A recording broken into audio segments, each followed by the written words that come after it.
So once again, ladies and gents, I am at BMW Sycamore in Whittam in Essex.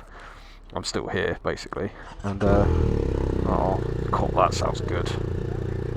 Oh, and today, something a bit different to what I've just ridden, which was the M1000R, which is that beautiful thing there. I'm going to take this thing out, a K1600 Bagger.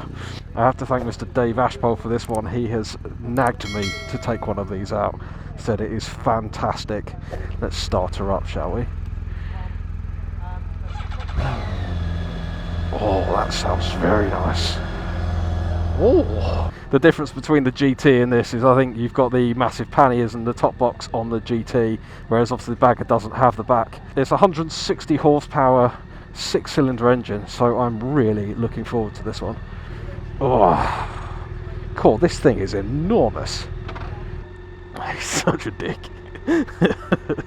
James put the heating on 5 on the heated seat.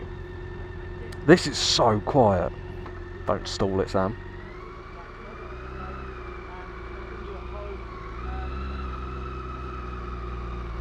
This thing is enormous. It feels like there's like a whole lorry out in front of me. This engine does not feel like it's even on. There is noise, but there is no vibration at all coming out the bottom of this bike. Cool, she sounds nice. It's got a quick shifter and a blipper by the sounds of it. Right, we're going to take this on some lanes, because everyone that rides one of these says it's really, really good for scratching the little B roads. This on a trip would be absolutely delightful, because it's got these big sweep back bars. I don't know whether these are aftermarket or like an option, should I say. They're really swept back, so my hands are in a really nice position. I'm in road mode at the moment, and it's, for such a massive bike, it is really flickable. Jesus, that is quick! Oh, I was not expecting that amount of power. Bloody Nora! Got those big board plates to put my feet on, although they are a little bit more vibey than the pegs. If you'd watched my videos in Yosemite, you'll know that I was on the R1250 RT. The RT was brilliant, a really, really good bike, perfect for what we used it for. Now, there was one of these available on Twisted Road when we were looking, but I did think, oh, it's going to be a bit too much. It's going to be too big, too cumbersome for the trip, just not really worth it. So I didn't bother, and it was quite a bit more expensive to rent. Oh, a National. Let's roll on 30 mile an hour.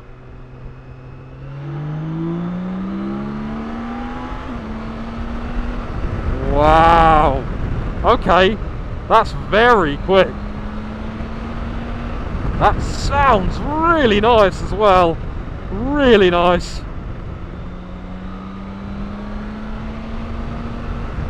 So many people have said to me post that trip that I should have taken the 1600, and I was like, yeah, but it weighs the same as Bristol, and it's a stupidly big bike, and it's so expensive and everything. While we're here, let's see how slow we can go balancing.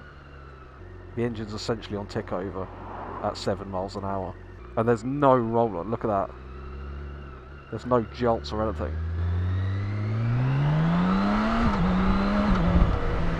Sorry, man.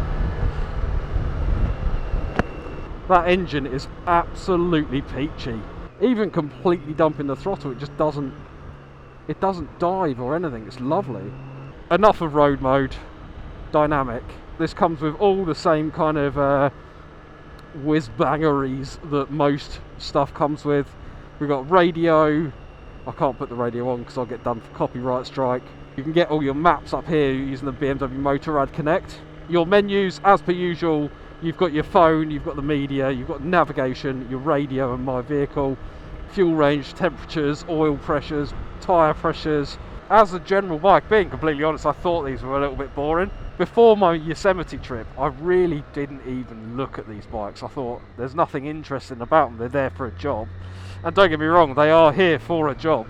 And this is a perfect bike to do a long trip on. I know a lot of people moan about electric bikes, but if this didn't have a noise, you would think it was electric. Like, I'm sitting on it now and it does not feel like it's on. I can't believe how flickable it is. It's so flickable. It's a little bit of wind in my face. Let me just put the screen back up. How can a bike that is this big be that nimble? In the highest position, the wind is just touching the top of my helmet, but it's not loud wind by any chance. And also, I think the faster you go, the more that wind will be pushed above your head, so it shouldn't be an issue. So we've got 30 mile an hour. Let's go up to like 5th. A lovely cruising, 30 mile an hour cruising.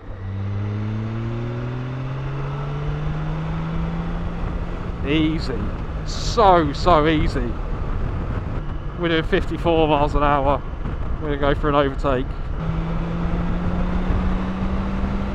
Yeah, super easy. I'd assume this is an aftermarket screen because it's tinted. It's not as good as I thought it would be. Like on the RT, when you put the screen up, there's no wind at all. But it's quite nice putting the screen down because you can see everything. And also, one thing I didn't realise, see this little thing here? You tilt it out like that, and it guides air into your body. So on the sort of hot summers, you just pop that out.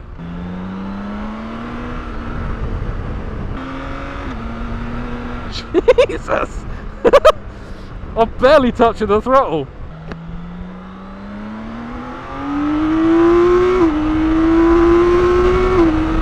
Jesus! Where did that come from? Bloody Nora, that was quick! Just look at the way it handles. Like, I'm nearly pegs down.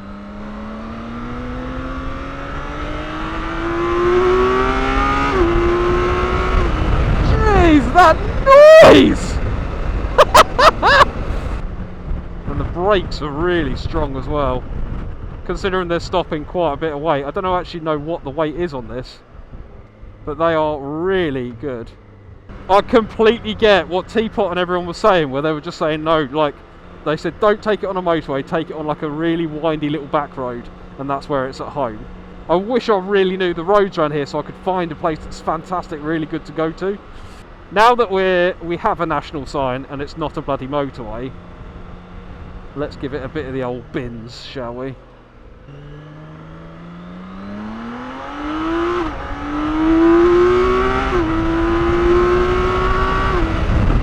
Bloody hell! Oh wow! That noise! We've got ourselves a scratchy little B road, somewhere this bike should not feel at home on. Being this size, this weight, and even this sort of engine configuration and power, this is not a lane for this kind of bike. And it's just so nimble. And like the brakes, let me see if I can find a place to do a brake test. And bearing in mind these brakes aren't bedded in properly. It's so good.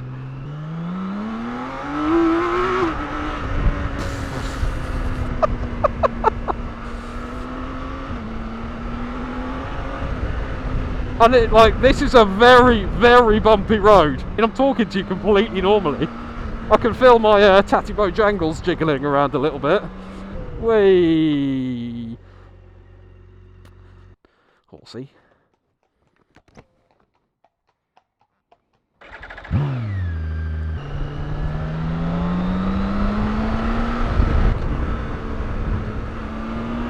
I'm riding it like a sport bike. Why is a 300 odd kilo Super Tourer this happy on a scratchy little back road?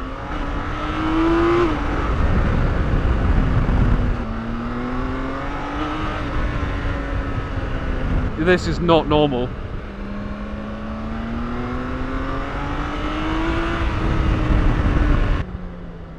There's gravel in the road, my nemesis.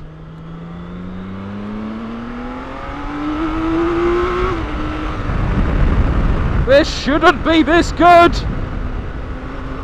This really shouldn't be this good!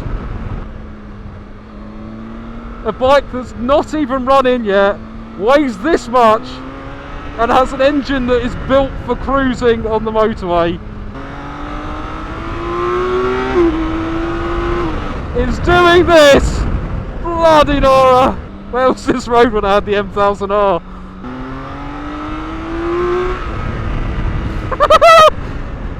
What? This is just madness! This is not normal! I'm riding this like I would ride any other super sports bike, or even like hyper naked.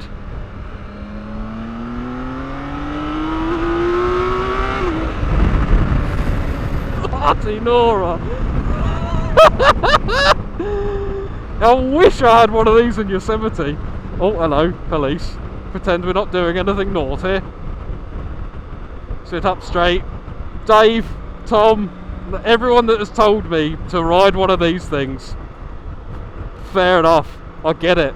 I've said it 30 times now. But it is not normal to be able to ride something this big, that's built for the motorway, that fast, down a scratchy B road, and be as comfortable and as sure-footed as any other bike. I am genuinely blown away by this. I don't understand.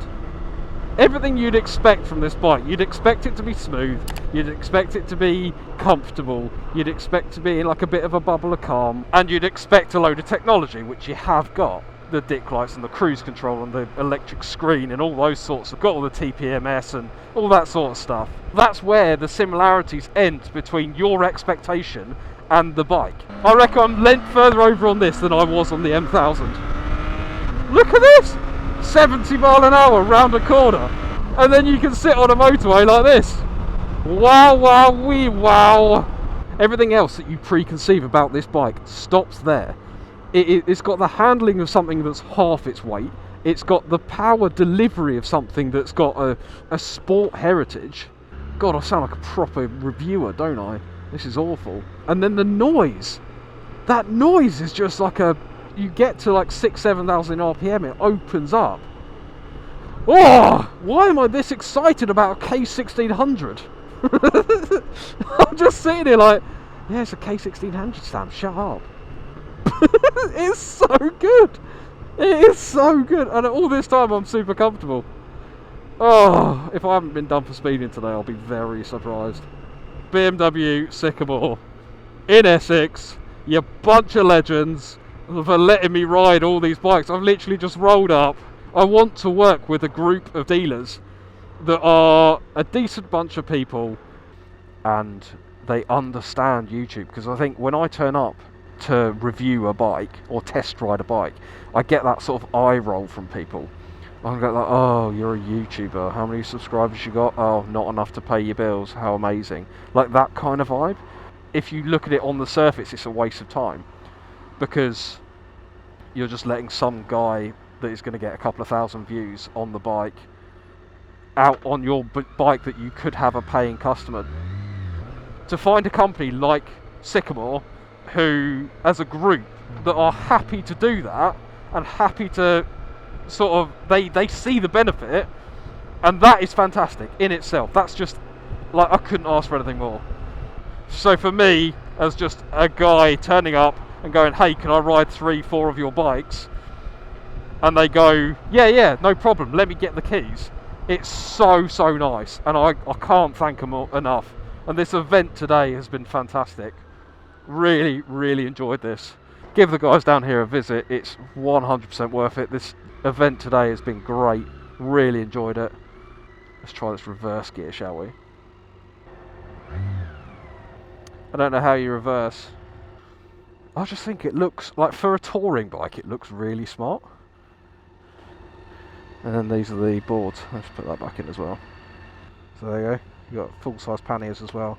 And they, luck with that. How'd you make reverse work? I was pressing buttons and all sorts. Hop on. This is James from Sycamore. You might know him as well from Montague and Leon on Instagram. You're on camera now. So if you're going to buy a bike, buy it from him, not Tom.